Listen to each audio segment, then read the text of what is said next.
So I'm just looking at the reviews for this episode at the moment, and I'm pretty sure. Wait, let me check. Yep, everyone's pretty much giving this episode a 10 out of 10. This was. I started thinking about it. I was going through the episodes, not all of them, but a few of them. Kind of what happened throughout the episodes, and I think this is. Well, it's definitely one of my favourites of all time, but might possibly be my favourite episode of all time. This is Trophy Munchers. We're back with our Walking Dead reviews. We've got our little notes, and well, very, very few notes because I was just kind of engaged in the episode as I was writing them. But yeah, this was such a great comeback because I know when the last episode ended, not many people were too happy with how it ended, but such a strong comeback. Definitely, I think, like I say, it's one of the best episodes. But for those who haven't seen the episode, there's going to be spoilers ahead, so if you haven't seen it, make sure to check it out.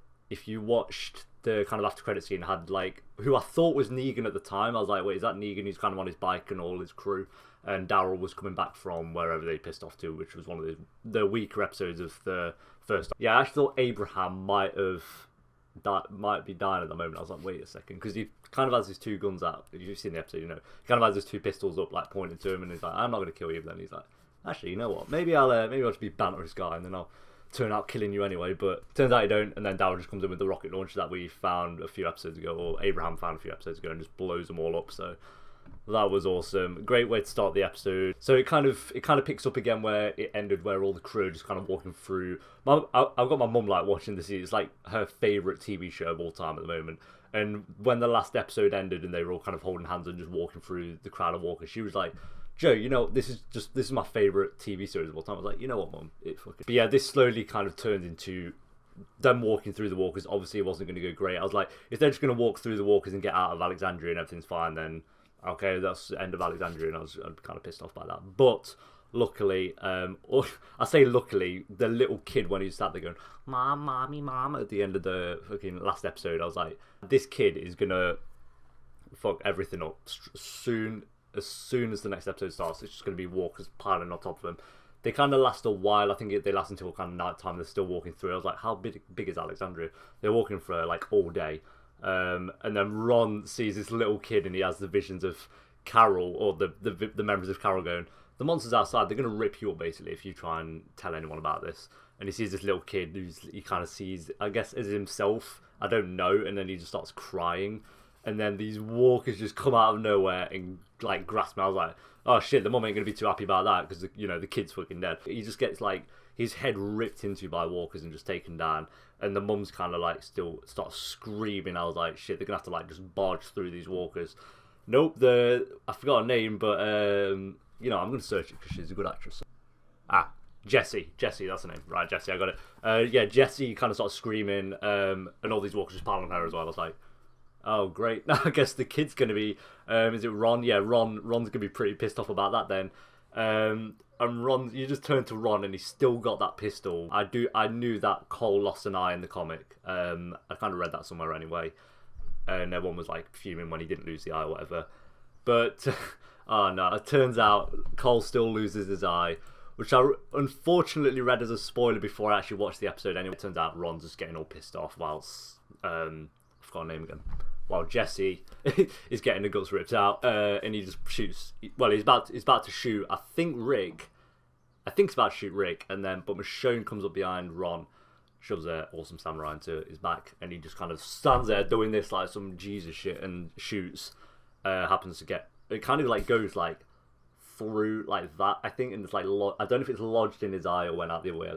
I'll have to rewatch it again, but I'm watching it again later tonight with my mum. I might film a reaction to this one scene just to see. Oh, it's so awesome. So yeah, that scene alone, I was just like, Jesus, this is like one of the best episodes. So awesome. And then it gets them to the infirmary. We get to like Glenn and that lot in a sec, but they get to the infirmary.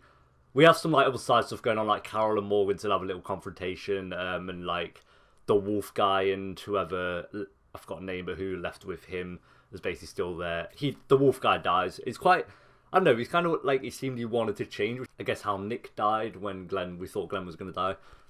He kind of like had a moment of being good, and I was like, oh, okay, so there could be something in this character, but no, he does. So because of Carol as well, Carol shoots him, and then he fucking just gets eaten whilst saying go to it. So I thought that was a kind of cool scene. Rick kind of goes Mad Max and just walks out of the infirmary and just starts hacking at all the walkers. And Michonne joins him. Everyone in the infirmary, or not everyone, but basically everyone goes out of the infirmary to join him. and you can see people like hiding in their buildings and just watching Rick from afar, and they kind of join in, and like basically all of Alexandria. I think there's a shot where it's kind of there's some. Oh, that's another thing. Some of the shots they got in this, the one bit where it had every character in Alexandria, they just cut to him for a second while they like hack down on the. We'll assume from the point of view of a zombie, but or Walker, sorry, not zombie, Jesus. Just that scene where they were kind of like bringing all of Alexandria versus the Walkers. We haven't really seen. We've kind of seen like little groups of people taking on Walkers, but never like a group that big. So that was pretty awesome. Then cutting to Glenn quickly, he's kind of like chilling out with Egrid. I don't know her name. The cool little girl anyway who fancies Cole. They're kind of trying to find Maggie while she's stuck on this tower that's about to fall. And there was a moment in this episode, you know which moment I'm on about, where Glenn basically gets all the Walkers away from Maggie to save her, and he gets backed up into the edge of the fence. You know I'm going with this. I thought he was going to die, and I was like, can they really kill him, like, again? And they almost did the thing where, oh, we're not going to know if he's dead or not, because we just saw, like, all the Walkers swarm onto him. But luckily, it didn't go down that road. It had Abraham, and Daryl, and I'm going to get a name. Sasha. I just know about looking at Sasha and come and start just shooting all the Walkers, and Glenn turned out to be fine. And then if it kind of ends where they've dispatched of all the Walkers in Alexandria, and he's saying, like, Rick's kind of saying, I want to rebuild. He's kind of sat there, like, begging Cole to pull through, as you would, obviously, and it kind of ends with Cole, like, just gripping onto Rick's hand at the end, like, saying, so I reckon Cole's going to be fine. I don't know because I haven't read the comics. I'm on like comic 4. I'm reading them at the moment slowly, but I don't know if he lives or dies. But I'm assuming he's going to live, so I think we're all good with Cole. But if he has like a cool eye patch, that's going to be awesome. But yeah, overall, I had to go for a 10 out of 10 episode because I know it's not like perfect story and all that. But as far as like, what I want from Walking Dead episode, it had everything. It had literally everything. So I'm curious to see how they're going to top it in the next episode, but saying that episodes 1 to 4 of the first half of season 6 was awesome, so I'm pretty sure I think they'll probably have 1 or 2 episodes that are a bit slower, but like maybe next episode is just them building again, which be kind of a bit like really. We just had such an amazing episode, and it's kind of gonna. I don't see how they can top it, but yeah, that's kind of our review or discussion about The Walking Dead. Season 6, episode 9. What a start. That was awesome. That was so good. I loved that episode. I'm going to watch it again later tonight. So yeah, let me know what you thought of the episode down in the comments. And we'll be back for episode 10, which is called The Next World, which is February the 21st. But yeah, thanks for watching, guys. Leave a like if you enjoyed.